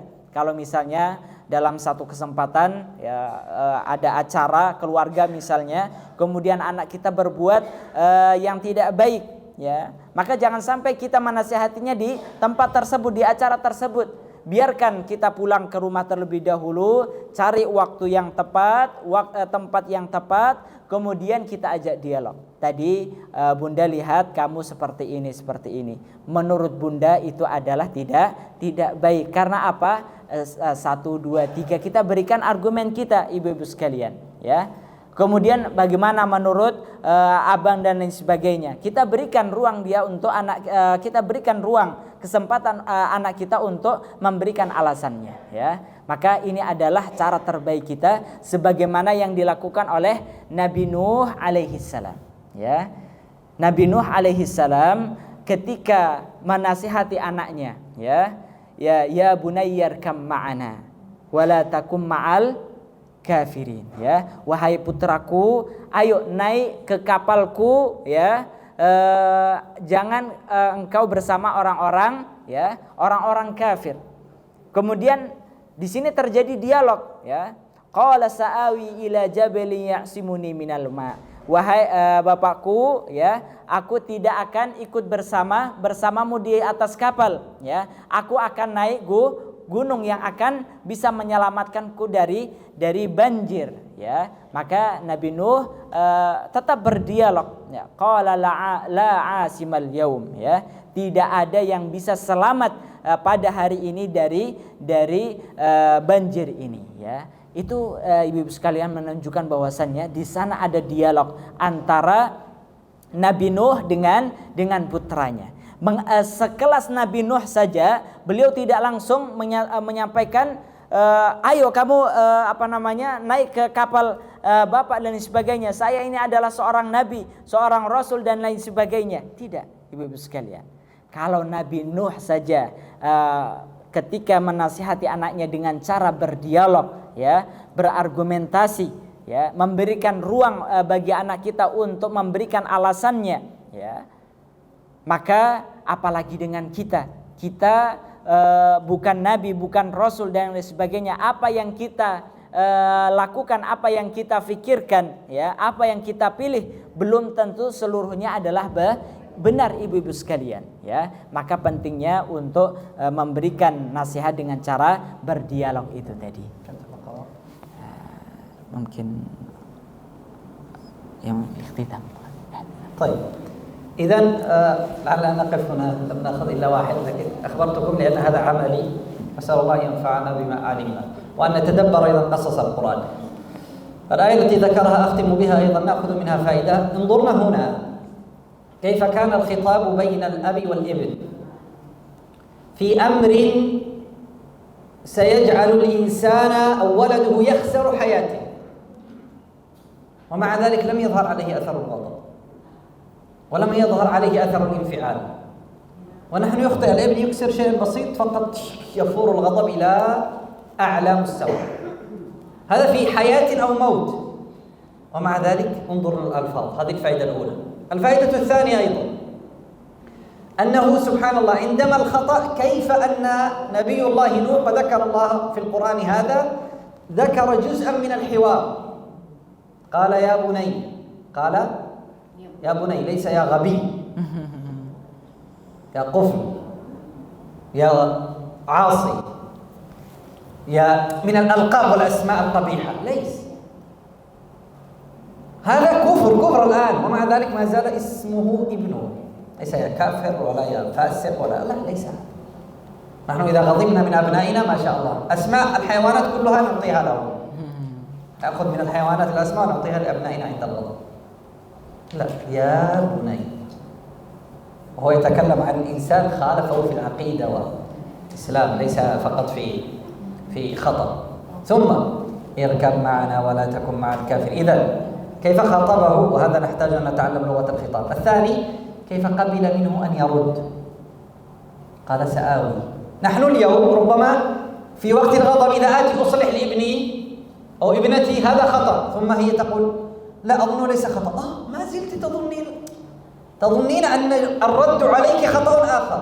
ليس من حقها أن ترد.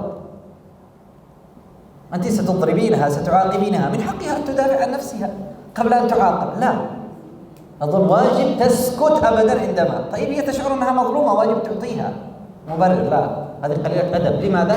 لأنها تخبر لماذا أنا أضربها. ما شاء الله، هذه والله يرد عليه. قال سآوي إلى جبل يعصمني من الماء. لم يقل هذا قلة أدب، لماذا ترد؟ خلاص أنت تسمع. لا، قال لا عاصم اليوم، ثم إلى نهاية الآيات. ولعلنا نختم بهذا.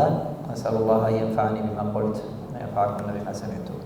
Baik, maka menguatkan daripada apa yang disampaikan oleh Nabi Nuh kepada putranya, ibu-ibu sekalian, perhatikan ketika Nabi Nuh menasihati anaknya yang tidak mau mengikuti perintahnya dan lain sebagainya, maka beliau tetap memanggil anaknya dengan apa, Ibu? Ya bunai, wahai putraku, ya, wahai anakku.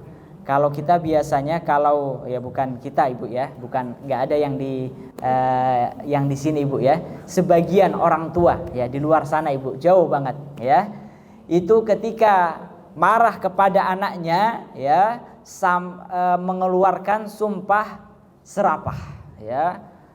Apa yang ada di kebun binatang mana yang di sini Bu? Ragunan keluar semua ya.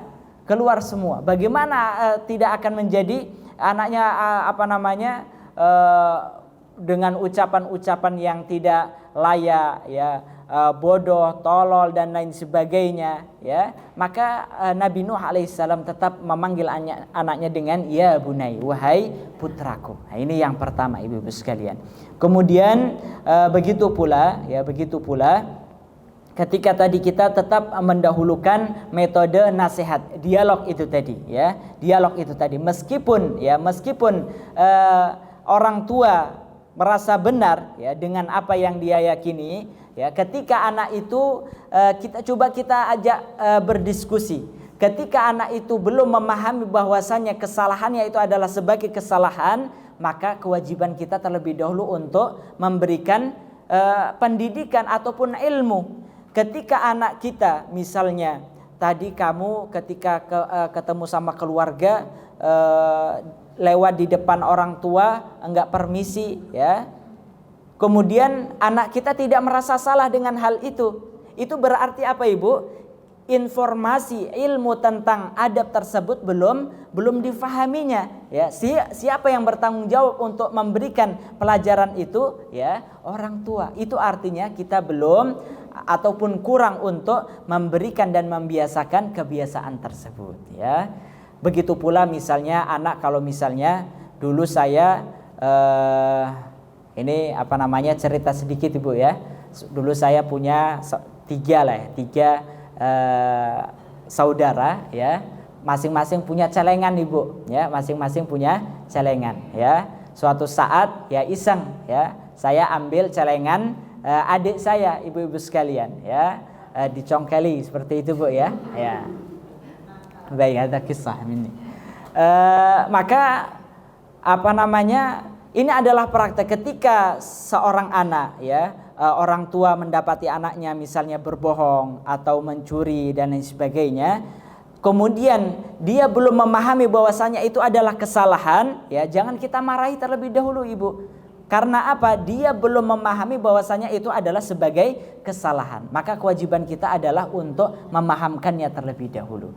Kalau dia tidak faham, kemudian sudah kita marahi, bahkan kita hukum, maka dia akan merasa terzalimi, ya. Dia akan membela dirinya, ya. Dia akan melakukan ini dan itu dan lain sebagainya, merasa dirinya adalah terzalimi. Maka itulah pentingnya kita di dalam poin-poin yang beliau sampaikan terkait dengan pendidikan anak. Baik, ibu-ibu sekalian yang semoga dimuliakan Allah, karena keterbatasan waktu, ya, maka ini mungkin poin-poin yang beliau bisa sampaikan sangat syarat sekali dengan faidah ilmu yang telah beliau sampaikan. Maka hendaknya kalau ilmu materi yang beliau sampaikan ini bisa kita amalkan dalam keseharian ibu-ibu sekalian. Saya juga termasuk, ya, orang tua yang masih belajar di dalam pendidikan anak, ya, dan ibu-ibu sekalian bisa memberikan pendidikan ini kepada anak-anak kita, ya. Mungkin ibu-ibu sudah menjadi nenek, eyang dan lain sebagainya, maka memberikan pendidikan kepada anak kita langsung. Bagaimana agar anak kita bisa mendidik anaknya dengan baik itu tadi. Wallahu a'lam, mungkin hanya ini yang dapat beliau sampaikan. Selanjutnya jika ada tanya jawab maka kami persilahkan.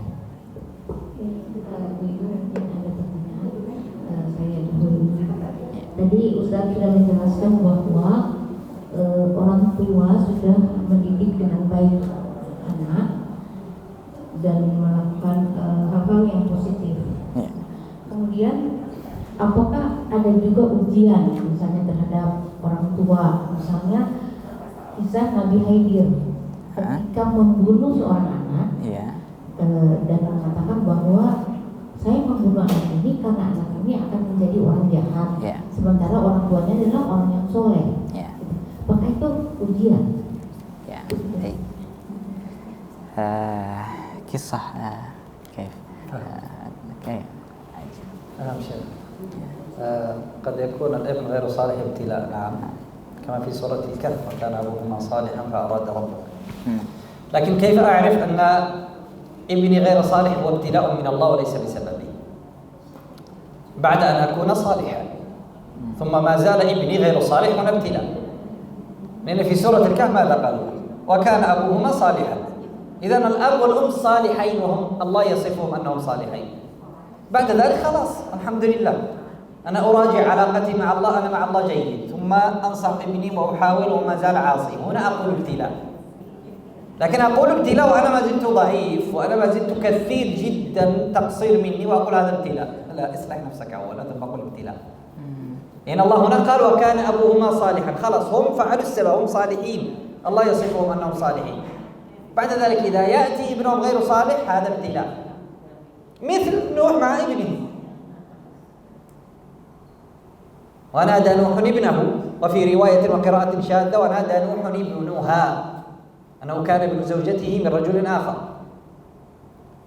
نعم، لكن نحن نؤمن الآن أن نوح صالح، ثم بعد ذلك سبحان الله ابنه غير صالح، أو هذا ابتلاء بعد أن تتأكد بنفسك. لكن كل واحد منا يدري بنفسه، فإن تأكدت وعملت الصالحات وحاولت قدر الاستطاعة أن تصلحه ثم لم يصلح، هنا نقول ابتلاء واختبار، فهذا قد يرزق الله سبحانه وتعالى ماذا؟ ابنا عاقا وغير صالح أبين صالحين ابتلاء منه. Nah.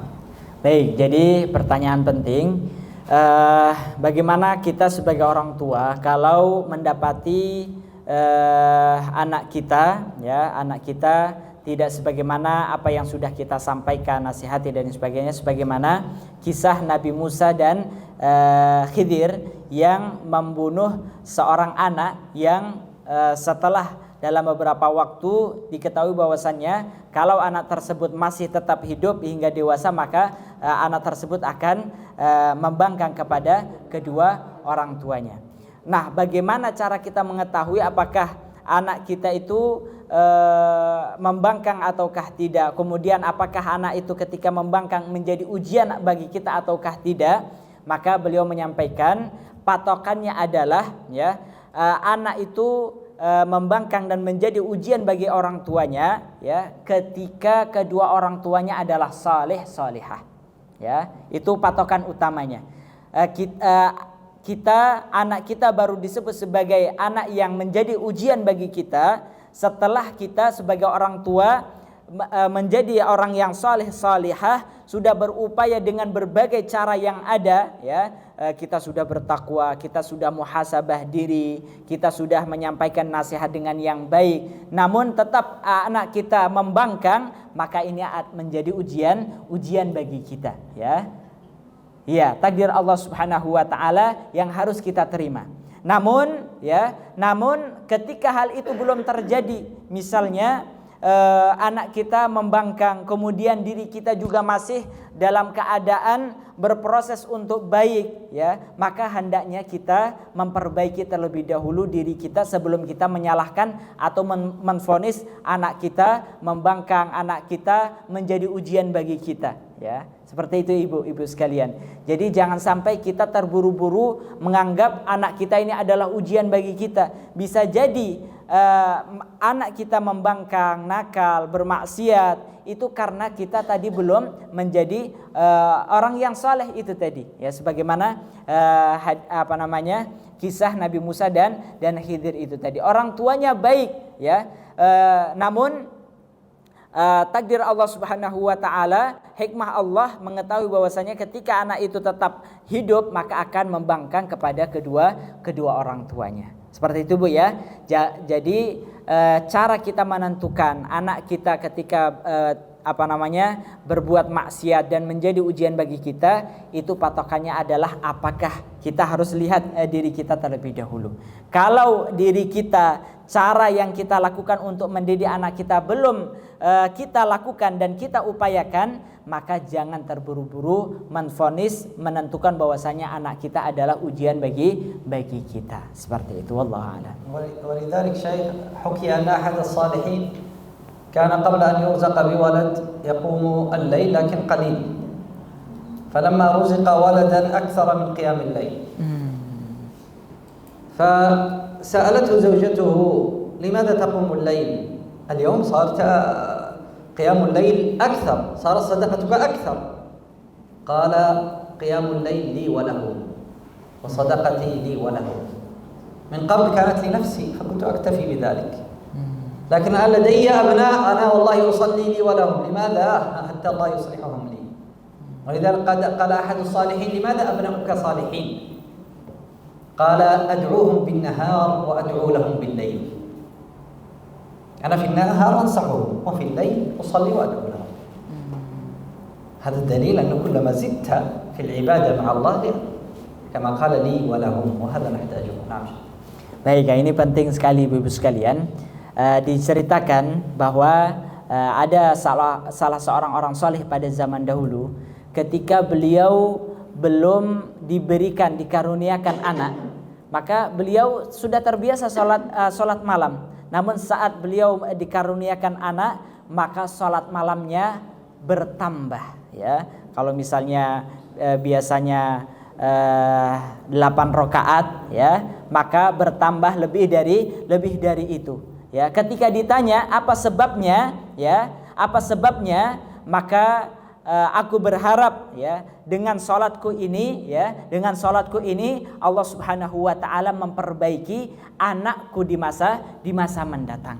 Dan orang-orang soleh terdahulu itu, ibu-ibu sekalian, terbiasa ketika mereka bersedekah, ketika mereka sholat, ketika mereka puasa, maka mereka meniatkan untuk diri mereka dan untuk anak-anak mereka. Coba bayangkan, ibu-ibu sering nggak seperti ini, Bu? Sering ya? Ya, kalau sering, alhamdulillah. Kalau belum, mulai kita lakukan saat sekarang. Seringnya kita itu beribadah ya untuk diri kita sendiri, Ibu. Ya. Nah, mulai sekarang kita praktekkan apa yang telah dipraktekkan oleh orang-orang soleh. Ketika kita beramal, niatkan amalan yang kita lakukan ini bukan untuk diri kita sendiri, melainkan untuk ke anak-anak kita, ibu-ibu sekalian. Karena apa? Kaidahnya tadi, kalau orang tuanya saleh, maka semoga anak keturunannya menjadi saleh salihah, ya. Dan begitu pula ibu-ibu sekalian, maka ada salah seorang ulama yang beliau ditanya, mengapa anak-anakmu semuanya baik-baik, saleh-salihah semuanya? Maka beliau menjawab, di siang hari aku menasihatinya, dan di malam hari aku mendoakannya. Ya, kita mau anak kita baik, saleh-salihah, tapi enggak pernah mendoakan anak kita, ataupun jarang untuk mendoakan anak-anak kita, ya. Maka sekali lagi, ini adalah bahan muhasabah untuk diri kita, mulai dari doa, kemudian amalan yang kita lakukan, kemudian nasihat yang kita berikan. Maka sebagai tambahan juga, ya, di dalam Al-Qur'an itu banyak Allah sebutkan terkait dengan dialog antara seorang ayah dengan anaknya, mulai dari Nabi Nuh, kemudian Luqman kepada anaknya, ya, kemudian siapa lagi saya lupa, ya. Artinya adalah Al-Quran menyebutkan beberapa dialog antara seorang bapak dengan anak yang menunjukkan bahwasanya pelajarannya adalah pentingnya dialog, ya, nasihat yang diberikan orang tua kepada anaknya. Seringnya itu adalah, ya, bahasa orang tua itu adalah bahasa perintah, bahasa paksaan dan lain sebagainya, sehingga ketika anak itu dewasa tidak dekat dengan orang tuanya. Banyak enggak, Ibu? Ya, ketika anak itu sudah dewasa, dia sudah tidak mau ngobrol dengan orang tuanya, ya, dan lain sebagainya. Banyak saya dengar anak itu WA orang tuanya, ibunya diblok. Coba bayangkan, Ibu, ya, IG anak orang tuanya diblok, ya, ya, biar enggak ketahuan. Ini sering terjadi, ibu-ibu sekalian, sering terjadi. Karena apa? Tidak ada kedekatan emosional antara anak dengan kedua orang tuanya, ibu-ibu sekalian, ya. Apalagi sekarang generasi Gen Z atau Gen apalah itu semuanya, ya. Baik, jamaah yang dimuliakan Allah, ibu-ibu sekalian, itu yang bisa beliau sampaikan. Baik, yang lain?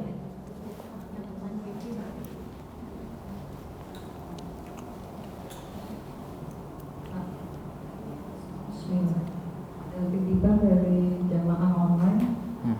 Kenapa di An-Nisa ayat 9 yang disebut lemah dalam harta sejahtera dulu, bukan takwa? Ya. Apakah itu bukan berarti menikah sebaiknya harus sudah bekerja orang tuanya? في سورة النساء ذرية ضعافا المعنى هناك ضعف في الإيمان وضعف في المال هل هناك علاقة بين قبل أن يتزوج الرجل لابد أن يعني يكون كفافا أو عنده مال قبل أن يتزوج هناك علاقة؟ طيب قال الله سبحانه وتعالى ذرية ضعافا. أولا هم يقولون قاعدة عامة وجود الأب والأم بالنسبة للأبناء هما حصنهم الذي يحميانهم من أن ينكسر في الدنيا. الإنسان غالبا لا ينكسر بوجود أبيه لأنه ينكسر بدلا عنه، لا يتعب بوجود أبيه لأنه يتعب بدلا عنه، لا يخاف بوجود أبيه لأن أبوه يخاف عليه أكثر من نفسه. فإذا ما فقده أصبح ضعيف، أصبح حصنه مفتوح، أصبح بابه مفتوح، أصبح المكان الذي كان يستند عليه يوضع له همومه وغمومه مكسور لا يستطيع أن يحميه. المقصود به هنا ذرية ضعفاء الضعف الذي يجده الإنسان بعد فقد أبيه. تجد أنه في الدنيا وحيد مع أنه لديه كثير أصدقاء، يجد أنه ضعيف في كثير من الوقت. لماذا؟ ليس ضعيف فقط بدن، ضعيف أنه يجد إنسان يستطيع أن يحكي له كل همومه وكل غمومه ولا يخاف، يستطيع أن يحكي له كل مشكلاته وعيوبه ولا يخاف أنه يسخر منه ولا يستهزئ به. الإنسان قويا ما دام أبيه حيا، فإن مات شعر بالضعف وشعر بالوحدة. والإنسان نفس ما يقول صغيرا ما دام أبوه وأمه حي يشعر نفسه صغير، يحتاج منه الرعاية والحب حتى وإن عمره 50، فإذا مات شعر بالوحدة والكبر. فالمقصود به هنا لأن الآية تتكلم عن بعد الموت. أما الشروط قبل الزواج ربما هذه نعم، هذه شروط أخرى ليست تترتب فقط على المال، لا، تترتب على البدن، تترتب على الصلاة، تترتب على المستوى المعيشي، تترتب على القدرة، على الفهم، على أشياء أخرى كثيرة. Baik, jadi kalau pertanyaannya apakah dalam surat An-Nisa tadi Allah menyebutkan dzurriyyatan dzi'afa, kelemahan dari berbagai sisi diantaranya adalah lemah harta, ilmu, ibadah dan sebagainya, menunjukkan bahwa seseorang kalau sebelum dia menikah ya maka hendaknya dia memiliki kecukupan dan kekuatan di dalam berbagai sisi tersebut. Kalau dilihat dari hadis-hadis Nabi Shallallahu Alaihi Wasallam, ya, maka kita akan mendapatkan hubungan tersebut, kaitan tersebut, ya, sebagaimana hadis Nabi juga, ya, ziyadah ini, kan, ya ma'syarasy syabab, wahai para pemuda, man istata'a minkumul ba'ah, barang siapa yang mampu, ya, di antara kalian untuk menikah. Mampu ini kan memiliki kekuatan, ibu-ibu sekalian, mampu dari secara finansial, mampu secara fisik, mampu secara emosi dan lain sebagainya. Mungkin secara usia dia sudah masuk usia yang layak menikah, tapi kalau emosionalnya, ya, sifatnya belum layak, maka belum masuk ba'ah itu tadi, ya, dan lain sebagainya. Jadi itu juga termasuk, ya, itu juga termasuk, sehingga sebelum seseorang itu menikah hendaknya dia memiliki kemampuan untuk ilmu tentang pernikahan, tujuan pernikahan, membina rumah tangga, harus mampu, kuat untuk ibadahnya dan lain sebagainya. Dan ini juga bukan berarti belum boleh menikah kalau semuanya belum sempurna, tidak, ya. Hendaknya terus berproses, ya, terus berproses untuk menjadi tadi al-mu'minul qawi, ya, mukmin yang kuat itu tadi. Dan beliau menyampaikan juga makna daripada dzurriyyatan dzi'afa ini, ibu-ibu sekalian, yaitu adalah umumnya seorang anak, ya, anak-anak kita itu akan menjadi kuat selama kedua orang tuanya masih ada. Ketika kedua orang tuanya telah tiada atau salah satu di antaranya tiada, maka ini yang akan menjadi, ya, anak tersebut akan menjadi lemah, ya, anak menjadi lemah. Maka ini di antara faedah yang beliau sampaikan terkait dengan ayat tersebut. Namun kalau yang tadi ditanya, maka ada hubungannya, ya, ada hubungannya bagi orang yang sebelum menikah untuk memantaskan diri di dalam masalah kemampuan tersebut. Wallahu a'lam. Baik, yang lain? Ustaz, kita sepakat tentang kaidah al-adab qabla al-ilm. Ya, al-adab qabla al-ilm. Tapi apa yang saya tanyakan adalah apa yang boleh dikatakan oleh Ibnu Mubarak bahwa mereka mempelajari adab sampai 30 tahun. Kalau kemudian dikaitkan dengan hal apakah ini memang itu benar-benar 30 tahun mereka mempelajari adab baru kemudian mempelajari ilmu 20 tahun, atau sebenarnya itu punya makna lain? Ya, lain. Kiasan. Karena kalau dikaitkan dengan pendidikan kita masa sekarang, kita bisa belajar, apalagi kalau pelajaran nasional kita 17 tahun gitu kan. Itu apa kaitannya? Baik, kalau Ibnu Mubarak ta'allamna al-adab 30 sanah wa ta'allamna al-ilm 20 sanah. Hunaka ilaqah wa kaifa binisbah ila muddah ta'lim umum الناس، يعني umum الناس يتعلم منذ مرحلة ابتدائية ثانوية ممكن 6 أو زاد من ذلك. طيب هذا سؤال ما شاء الله يموت ما شاء الله. Yang di atas ini. طيب سؤال ربما طويل جدا، أنا أجيب بما يسع الوقت. طيب أولا أجيب على هيئة نقاط. النقطة الأولى، لأن الغرض من العلم هو الأدب. لماذا أتعلم؟ حتى أطبق وأتأدب، هذا الهدف. ولأن الإنسان إن لم يتأدب قبل العلم يحرم بركة العلم، يحرم بركة العلم. فالإنسان عندما يدخل على العلم ويتأدب، ومن الأدب أن يتأدب مع من سيعلمه أستاذه، ومن الأدب أن يتأدب مع من سيعطيه العلم وهو الله، لأن الله يقول واتقوا الله ويعلمكم الله. ما هي التقوى؟ هي الأدب مع الله. إذن الله ذكرها قبل العلم. يا رب أنا أريد علم، لا، واتقوا الله. إذن تأدب مع الله، اسمع أمره واترك نهيه، هذا أدب مع الله. ثم بعد ذلك ويعلمكم الله، لأن الهدف من العلم هو الأدب. لذلك لا يمكن، ولذلك قال العلماء العلم وحده فتنة، العلم وحده فتنة، علم بلا أدب فتنة لصاحبه. ولأن العلم سهل لكن الأدب صعب.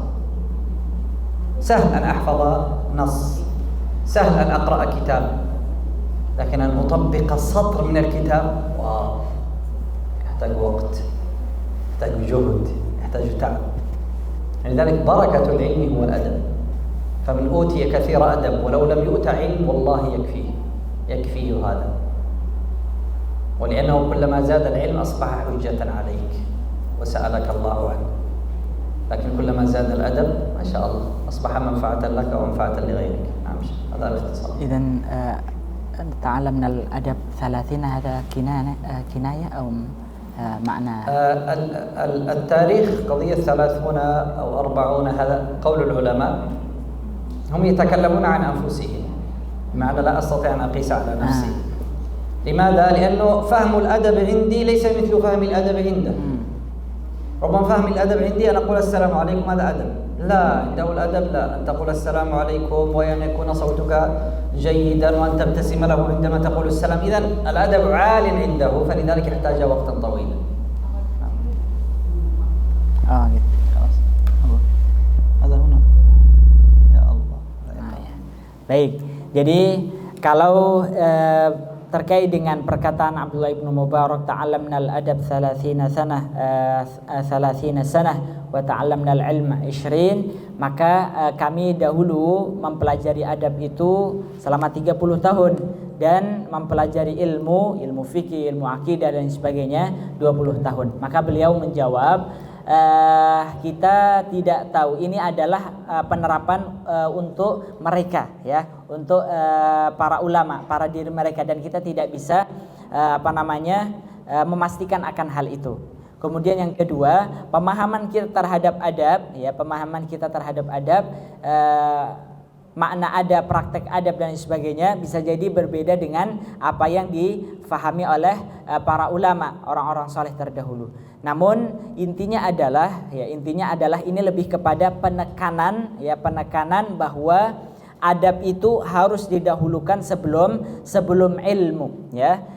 Ilmu tidak ada manfaatnya kalau tidak ada adab. Maka beliau menyampaikan tadi, al-ilmu bila adab, ya, ilmu tanpa adab itu adalah fitnah, ya, kerusakan, ibu-ibu sekalian, ya. Ilmu tanpa adab adalah kerusakan, tidak ada memberikan manfaat sedikit pun. Orang yang memiliki ilmu menyampaikan ini dan itu, di sisi lain dia tidak mengamalkannya, tidak mempraktekannya, tidak punya adab, maka tidak akan didengar apa yang dia sampaikan, ya. Jadi sekali lagi ini kalau saya melihatnya sebagai sebuah kiasan bahwa adab lebih utama dari ilmu. Itu yang pertama. Kemudian yang kedua, adab harus kita dahulukan, ya, kita pelajari terlebih dahulu sebelum ilmu, ya. Jadi kalau kita ingin mempelajari ilmu, maka pelajarilah adab untuk bagaimana kita mencari guru, ya, kemudian beradab dengan guru, beradab dengan ilmu, dan seterusnya, ya. Setidaknya 2 poin itu, Ibu. Wallahu a'lam. ولأنه دائما الأدب يكون قبل العلم، فقد تجد إنسان منذ سنوات يتعلم لكنه لم يفهم الأدب، فلا يوجد بركة العلم.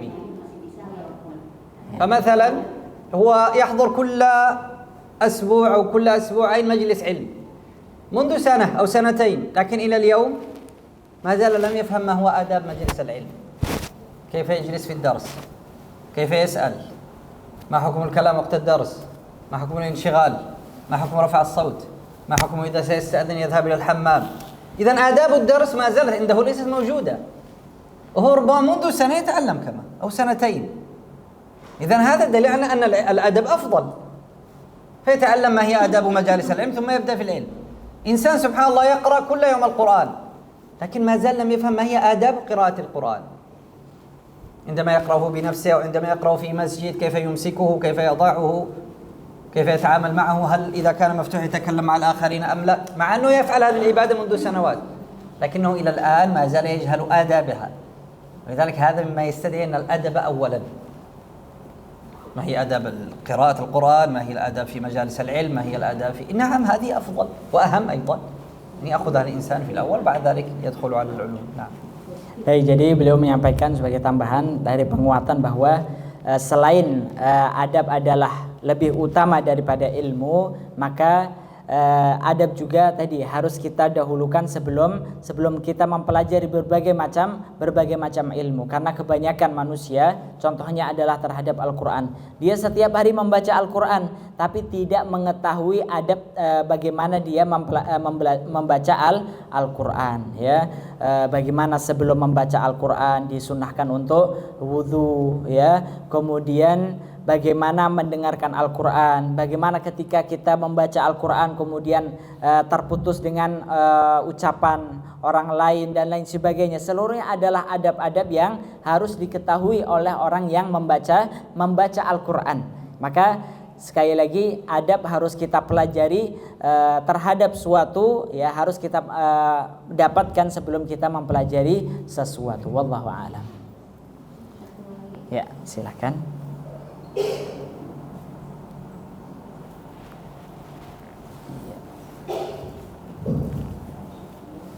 Assalamualaikum Ustaz. Waalaikumsalam warahmatullahi. Ustaz mau tanya, adakah doa khusus untuk anak-anak yang bisa kita amalkan selain doa Rabbi habli minas sholihin, selain Rabbana hab lana min azwajina. Nah, selain doa itu yang khusus yang bisa kita amalkan untuk anak-anak kita. Itu aja Ustaz. Faham? يا ما ذكرته من الأدعية الموجودة في القرآن يستخدمها الإنسان. ربنا هب لنا من أزواجنا وذرياتنا رب هب لي حكما وألحقني بالصالحين رب لا تذرني فردا وأنت خير الوارثين. Ya. Baik, jadi beliau menyampaikan sebaik-baik doa, ya, sebaik-baik doa yaitu adalah doa-doa yang terdapat di dalam Al-Quran, Ibu. Jadi mana yang lebih utama? Misalnya kita membuat satu teks doa untuk anak kita dengan doa yang kita ambil langsung dari Al-Quran. Mana yang lebih utama, Ibu? Dari Al-Quran. Ya, jadi kalau kita Rabbi habli minas salihin, kemudian Rabbana hablana min azwajina dan seterusnya, itu adalah sebaik-baik doa dibanding doa yang kita buat sendiri, ya Allah bla bla bla dan lain sebagainya. Dan yang kedua, kaidah kedua, Ibu, dalam doa itu lebih baik umum daripada khusus, Ibu, ya. Doa itu lebih utama umum, yang bersifat umum daripada khusus. Mengapa? Karena kalau kita khusus, ya, terkadang itu yang sesuai dengan pemahaman kita. Sedangkan ketika doa itu umum, maka Allah yang lebih mengetahui terhadap apa yang kita butuhkan. Ya Allah, saya ingin anak saya lulus perguruan ini dan itu, mendapatkan pekerjaan dan sebagainya. Ini rinci. Sedangkan lebih utamanya apa? Umum, Ibu, ya. Jadi tadi Rabbi habli minas salihin, kemudian Rabbana atina fid dunya hasanah. Ini juga termasuk bagian daripada permohonan kita untuk anak-anak kita, Ibu-ibu sekalian. Ya, itu. Kemudian yang ketiga, ziyadah minni, adalah ketika kita memintakan doa untuk anak kita, maka mintakanlah akhirat mereka sebelum dunia mereka, ya. Seringnya orang tua, ya Allah, dia meminta masalah dunia untuk anaknya, sedangkan masalah akhirat dia tidak mintakan. Maka utamanya adalah tadi Rabbi habli minas salihin, kemudian doa-doa kesolehan yang pertama, kemudian setelah itu baru boleh kita mintakan terkait dengan permohonan duniawi. Wallahu a'lam. Ya Ustaz, saya pernah diajarkan, ya, tapi saya belum pernah tahu sumbernya gitu. Ada doa Allahumma faqihidin wa alimha, gitu ya. Itu ada nggak sumbernya? Maksudnya hadis yang menerangkan gitu. Jadi biar bisa kita amalkan gitu. Ya. Ada nggak itu? Ya, uji ya. Baik, jadi itu adalah doa Rasulullah SAW kepada sahabat Anas bin Malik. Ketika Ibunda Anas bin Malik ingin saya itu bisa kontribusi apa ya untuk dakwah Rasulullah, saya itu nggak punya harta, saya nggak punya ini dan sebagainya, saya hanya punya seorang putra, ya sudah saya wakafkan anak saya ini untuk Rasulullah, membantu dakwah Rasulullah. Ya, Ibu siap mewakafkan anaknya nggak, Ibu? Nah, gitu, Bu, ya. Maka ketika Ibunda Anas bin Malik mewakafkan anaknya, wahai Rasulullah, saya serahkan anakku ini untuk berkhidmah kepadamu, ya, melayani seluruh kebutuhanmu. Maka Rasulullah mendoakan kepada Anas bin Malik, Allahumma tawwil umrahu wa akthir malahu wa waladahu. Ada juga yang doa terkait dengan Allahumma faqihu fiddin wa alimhu ta'wil. Ini juga doa untuk sahabat Abdullah bin Abbas, ya, Abdullah bin Abbas. Iya, bisa. Ada di dasarnya. Ya, sama-sama. Baik, cukup. Baik, Ibu sekalian, bagaimana? Oh ya, baik. Nanti setelah kita tutup, ya, nanti 1-2 orang kita kasih kesempatan untuk setoran Al-Fatihah, ya. Baik, Ibu-ibu sekalian, mungkin hanya ini yang dapat kami sampaikan, lebih dan kurangnya kami mohon maaf. Kita akhiri, aqulu qauli hadza wa astaghfirullah li wa lakum. Assalamualaikum warahmatullahi wabarakatuh.